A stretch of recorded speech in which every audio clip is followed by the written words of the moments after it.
MT world facts के मुअज़्ज़ज़ दोस्तों, मैं हूँ मारिया ताहर। मधुबाला की पैदाइश, फिल्मी कैरियर, दिलीप कुमार से मोहब्बत और किश्वर कुमार से शादी के बाद मौत तक की मुकम्मल दिलचस्प कहानी।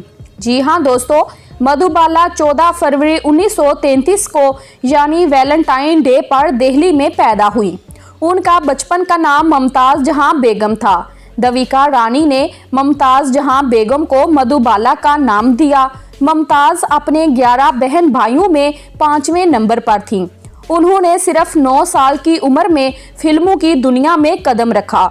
उनकी पहली फिल्म बसंत थी। ये फिल्म करने के बाद वो दिल्ली वापस आ गई। फिर उन्हें बम्बई से उमिया चक्रवर्ती का फ़ोन आया, जो उन्हें अपनी फिल्म जवार भाटा में एक किरदार देना चाहती थीं। वो बम्बई वापस चली गई, लेकिन कुछ वजूहात की बिना पर उन्हें जवार भाटा का किरदार नहीं मिल सका।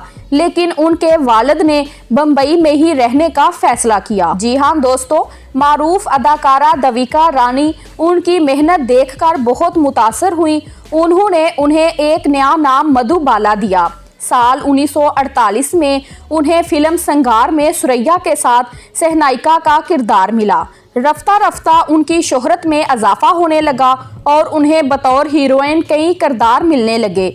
जिस फिल्म ने मधुबाला को मुल्की सतह पर पहचान दिलाई वो थी महल। ये एक अधूरी मोहब्बत की कहानी है जो एक जन्म से दूसरे जन्म तक जारी रहती है। जी हाँ दोस्तों, साल 1950 में मधुबाला की तबीयत अचानक खराब हो गई।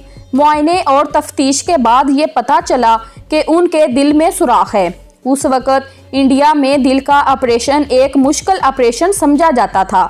मधुबाला ने अपनी बीमारी को सबसे छुपाया और फिल्मों में काम करती रही। जी हाँ दोस्तों, सन 1954 में जब वो चेन्नई में फिल्म बहुत दिन हुए की शूटिंग कर रही थी तो उन्हें खून की कै हुई और उनकी बीमारी की खबर हर तरफ फैल गई। जी हाँ दोस्तों, राजकुमार किसवानी अपनी किताब दास्ताने मुगले आजम में लिखते हैं कि पृथ्वीराज कपूर उस वक़्त कई बीमारियों से लड़ रहे थे। दिल की बीमारी की वजह से मधुबाला भी कई पाबंदियों में जकड़े हुई थी। फिल्म के एक खास तौर पर तवील हिस्से में मधुबाला को भारी असली लोहे की जंजीरें पहनना पड़ी।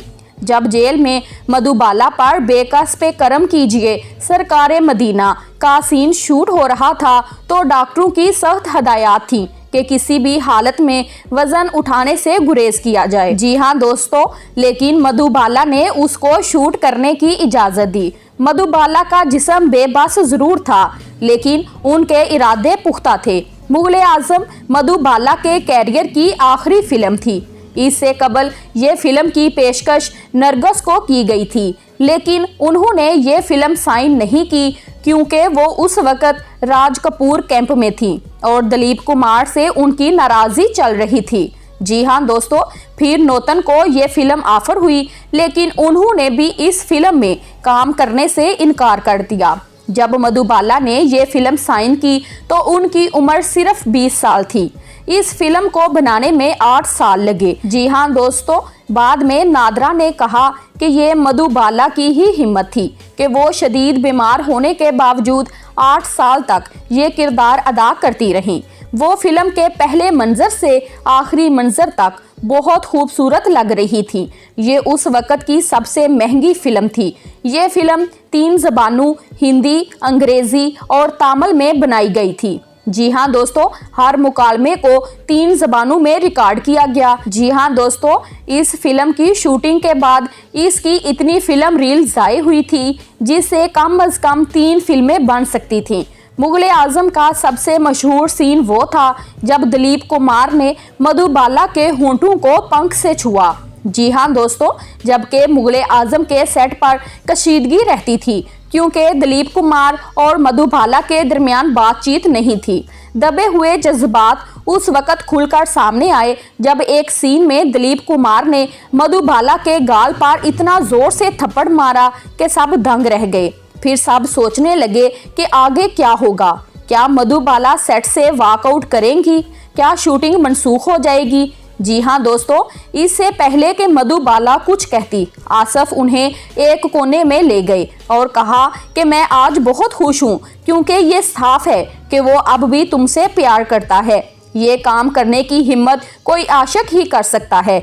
मुगले आजम में इतनी अच्छी अदाकारी करने के बावजूद बेहतरीन अदाकारा का अवार्ड मधुबाला को नहीं बल्कि बीना राय को फिल्म घूंघट के लिए मिला था। जी हाँ दोस्तों, यहाँ आपको बताती चलूं कि दिलीप कुमार अपनी सवाने उम्री में लिखते हैं कि मैं बतौर फनकार और औरत दोनों तरह से मधुबाला की तरफ मतवज्जा था। वो बहुत जिंदा दिल और चुस्त खातून थी। उसे मुझ जैसे शर्मीले और अपने आप में रहने वाले शख्स से बात करने में कोई हर्ज नहीं था। लेकिन ये मोहब्बत की कहानी मधुबाला के वालिद अताउल्लाह खान की वजह से आगे ना बढ़ सकी। जी हाँ दोस्तों, उनके वालिद का ख्याल था कि दिलीप कुमार उम्र में मधुबाला से बड़े हैं। जी हाँ दोस्तों, यहाँ आपको बताती चलूँ कि खतीजा अकबर मधुबाला की सवाने उम्री I want to the story of Madhubala में लिखती हैं कि दिलीप कुमार और अताउल्लाह खान के दरमियान इख्तलाफात फिल्म नया दौर की शूटिंग के दौरान सामने आए, बल्कि उनके खिलाफ मुआहदा की शराइत तोड़ने का मुकदमा भी दर्ज कराया। बाद अज़ां दोनों के दरमियान सुलह हो गई और मुकदमा वापस ले लिया गया। जी हाँ दोस्तों, यहाँ आपको बताती चलूँ, मधुबाला की छोटी बहन मधुर बोशन बताती हैं कि दिलीप साहब ने कहा चलो शादी कर ले। इस पर मधुबाला ने कहा कि मैं शादी ज़रूर करूंगी, लेकिन पहले आप मेरे वालिद से माफ़ी मांगें। लेकिन दिलीप कुमार ने ऐसा करने से इनकार कर दिया। जी हाँ दोस्तों, यहाँ तक कि मेरी बहन ने उन्हें घर आकर उन्हें गले लगाने को कहा, लेकिन दिलीप कुमार इस पर भी राजी नहीं हुए।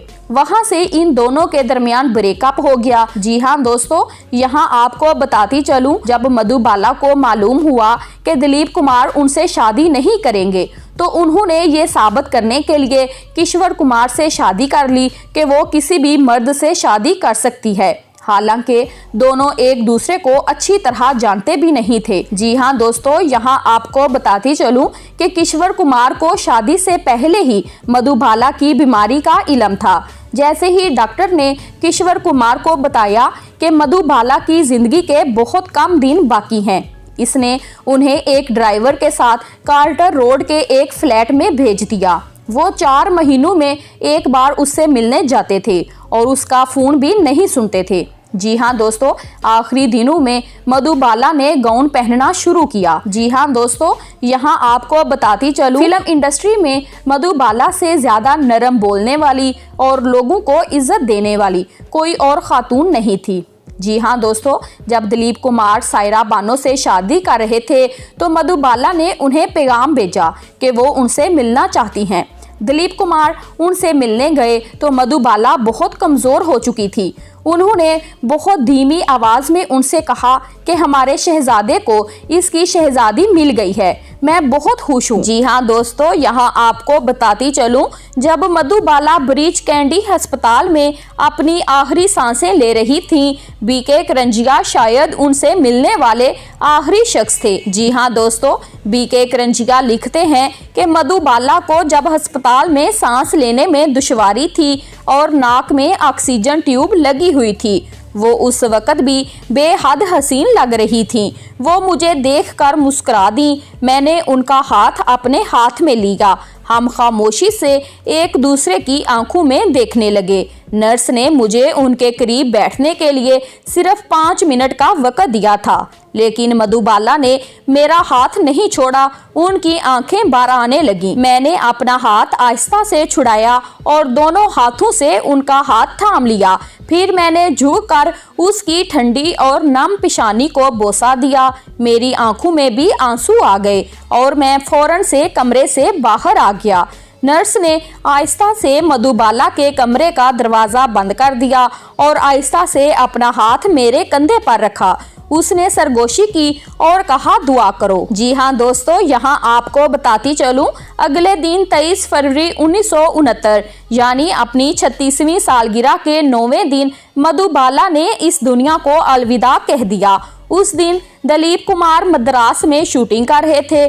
जब वो बम्बई पहुंचे, मधुबाला दफन हो चुकी थी। वो एयरपोर्ट से सीधा कब्रिस्तान गए और उनकी कब्र पर फूल चढ़ाकर उनकी आखिरी रसूमात अदा की। जी हाँ दोस्तों, वीडियो पसंद आई है तो लाइक कर दें और चैनल को जल्दी से सब्सक्राइब करें। Thanks for watching my video.